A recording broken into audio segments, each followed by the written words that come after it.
Hello, thanks for watching. Today I wanted to talk about footwear for training Tai Chi, Qigong, Bagua Xingyi, the internal arts.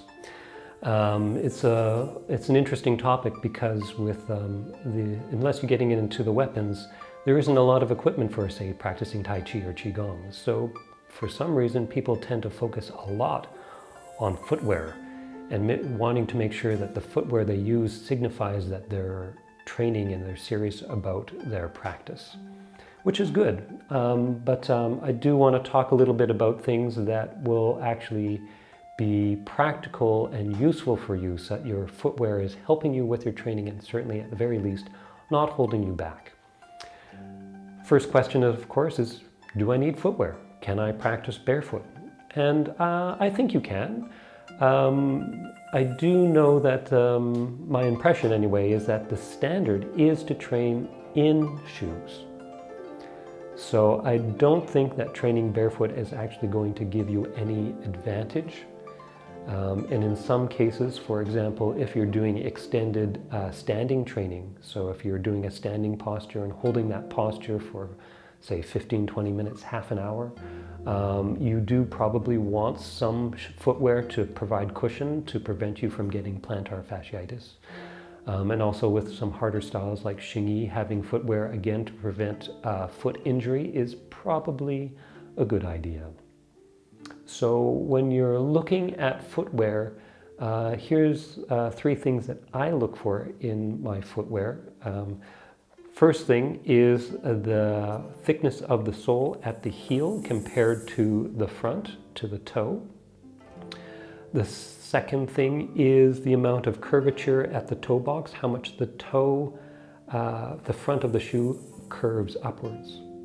Now these two things is very common with shoes designed for running, where you have a thick heel that lifts the heel up off the ground, and correspondingly you have a fairly pronounced curve with the front of the shoe. So you end up with something that's designed to prevent a heel strike impact, to absorb that, and to help the gait roll through as you're running, which is great for running, but not so great for practicing internal styles.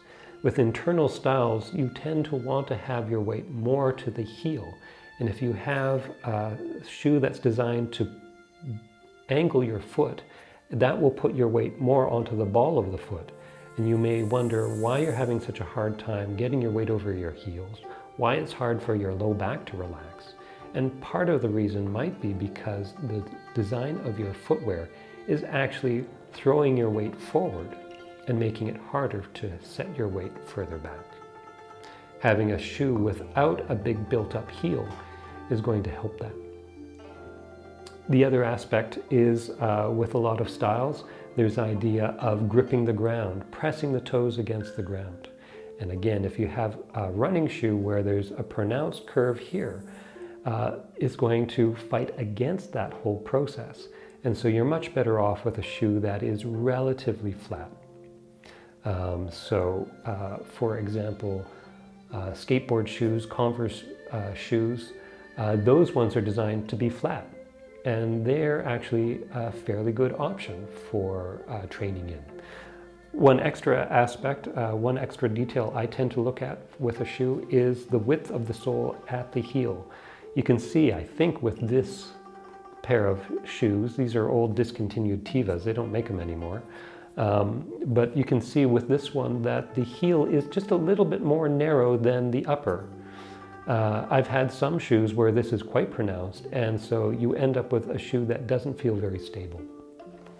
These ones aren't bad. I have another pair of shoes I train outdoors with, and here you can see with these ones that the sole at the bottom is actually thicker than the upper at the heel. And so this provides much more in the way of that stability. So, the other thing with these two shoes that you'll notice is there's a difference in the thickness of the sole. I'm not too concerned about that. I think it's only a factor in terms of how heavy the shoe is. You have a thicker sole, it's going to be heavy. If you're trying to do jumps and kicks, that will work against you a little bit. But usually I'm not too concerned about, for myself anyway, with the thickness of the sole. It's more about that ratio of the thickness of the sole at the heel to the toe and how much of a curve there is at the front. Both of these shoes have a little bit of a curve. They're not entirely flat. I guess they're lifestyle shoes or walking shoes. But I find that they're actually quite serviceable in terms of training. The last aspect that I look for in shoes is both the fit and the durability. And this is mainly because it's quite common to see people wearing those inexpensive slippers that are made in China with the very thin sole. They're very flat. They have usually a thin cotton upper with an elastic, it's elasticized somehow to hold the shoe in place. My two concerns, my two reservations about them, or actually mainly my main reservation, is that the foot in that slipper is not going to stay where it is. It's going to move around. The upper, in other words, is not going to hold your foot to the bottom of that shoe. And when you have the foot, the shoe on the ground and your foot in the shoe, then any movement you have in the leg and the foot, any generation of force, you want to apply that to the ground. You don't want the foot to be sliding around side to side, front to back. Otherwise, you'll be losing some of that power generation. And so the fit is important. You don't want a shoe that is too loose. Durability is another thing. And again, if you have too much play, that will cause the upper to wear faster. And then you'll end up having to replace your shoe more quickly.